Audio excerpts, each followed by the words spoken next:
चलिए देखते हैं प्रश्नावली 9.3 का सवाल नंबर 7। सवाल नंबर 7 कह रहा है यदि एक चतुर्भुज के विकर्ण उसके शीर्षों से जाने वाले वृत्त के व्यास हों तो सिद्ध कीजिए वह एक आयत है। तो यहाँ पर इस वृत्त में एक चतुर्भुज दिया गया है। जो चतुर्भुज का विकर्ण है वह वृत्त का व्यास है। क्यों है? चतुर्भुज के विकर्ण हैं वे आपस में एक दूसरे को वृत्त के केंद्र पर काटते हैं, इसलिए ये जो चतुर्भुज के विकर्ण हैं ये वृत्त के व्यास हैं। तो यहाँ पर हमें सिद्ध करना है कि ये जो चतुर्भुज है यह एक आयत है। तो आयत कब होगा? जब चतुर्भुज के चारों कोण 90 डिग्री हो। तो प्रश्न में दिया क्या है? यहाँ पर लिखेंगे दिया है चतुर्भुज ABCD एक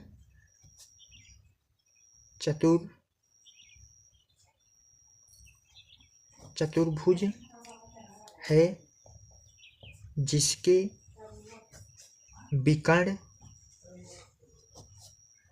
विकर्ण वृत्त के व्यास हैं। तो ये हमें प्रश्न में दिया है, हमें सिद्ध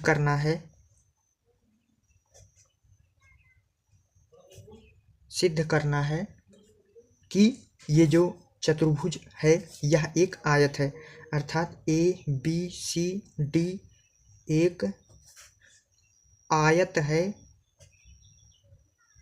है, ये हमें सिद्ध करना है। तो सिद्ध करने के लिए हम लोग उपपत्ति करते हैं। तो यहाँ पर हेडिंग डाल लेंगे उपपत्ति। तो यहाँ पर AC जो है चतुर्भुज का विकर्ण है और वृत्त का व्यास भी है। तो यहाँ पर लिखेंगे व्यास AC के सापेक्ष। तो इस व्यास AC के सापेक्ष देखें तो यह पूरा वृत्त, ये हमारा पहला अर्धवृत्त दिखाई दे रहा है और ये दूसरा अर्धवृत्त दिखाई दे रहा है इस AC व्यास के सापेक्ष। तो चूंकि हम लोग जानते हैं कि जो अर्धवृत्त होता है, अर्धवृत्त में व्यास के सापेक्ष जितने भी कोण बनते हैं वे 90 डिग्री के होते हैं। तो इस व्यास के सापेक्ष इस अर्धवृत्त में ये हमारा एक कोण बन रहा है, तो ये कोण 90 डिग्री का होगा, ठीक है। और इस व्यास के सापेक्ष इस अर्धवृत्त में देखें तो यहाँ पर भी हमारा एक कोण बन रहा है, ये कोण भी हमारा 90 डिग्री का होगा। तो इसको लिखेंगे कैसे? तो यहाँ पर देखेंगे, लिखेंगे कोण, ये वाला कोण ADC, कोण ADC बराबर होगा ये वाला कोण ABC, कोण ABC, ये दोनों ही कोण बराबर होंगे 90 डिग्री के। क्यों होंगे? तो यहाँ पर कारण लिख देंगे, अर्धवृत्त के कोण हैं। तो यहाँ पर अर्धवृत्त के कोण हैं। इस तरीके से ब्रैकेट के अंदर कारण लिख देंगे। इसको हम मान लेंगे समीकरण नंबर 1। अब उसके बाद व्यास BD के सापेक्ष देखें तो यहाँ पर भी हमारा 2 अर्धवृत्त बनेगा। तो यहाँ पर लिखेंगे व्यास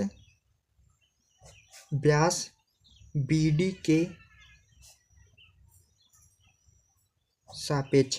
तो व्यास BD के सापेक्ष इस अर्धवृत्त में ये हमारा एक कोण इस अर्धवृत्त में बनेगा और इस अर्धवृत्त में इस व्यास के सापेक्ष ये हमारा दूसरा कोण बनेगा, ठीक है। ये दोनों कोण भी हमारे 90 डिग्री के होंगे।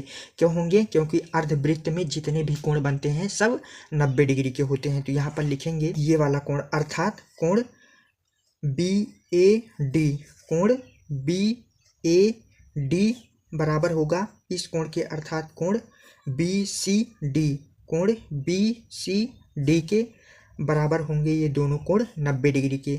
इसको समीकरण नंबर 2 मान लेंगे। अब ये दोनों कोण बराबर क्यों होंगे? तो यहाँ पर कारण लिख देंगे, चूंकि अर्धवृत्त के कोण हैं, अर्धवृत्त के कोण हैं, इस तरीके से कारण लिख देंगे। अब समीकरण 1 और 2 से देखें तो चारों कोण 90 डिग्री के सिद्ध हो गए। तो यहाँ से हम लिखेंगे समीकरण 1 व 2 से। तो समीकरण 1 व 2 से हमारा हो जाएगा। तो जो चतुर्भुज है ABCD यह एक आयत सिद्ध हो गया। क्यों सिद्ध हो गया? क्योंकि इस चतुर्भुज के चारों कोण 90 डिग्री के सिद्ध हो गए। तो यहाँ पर लिख देंगे अतः ABCD एक आयत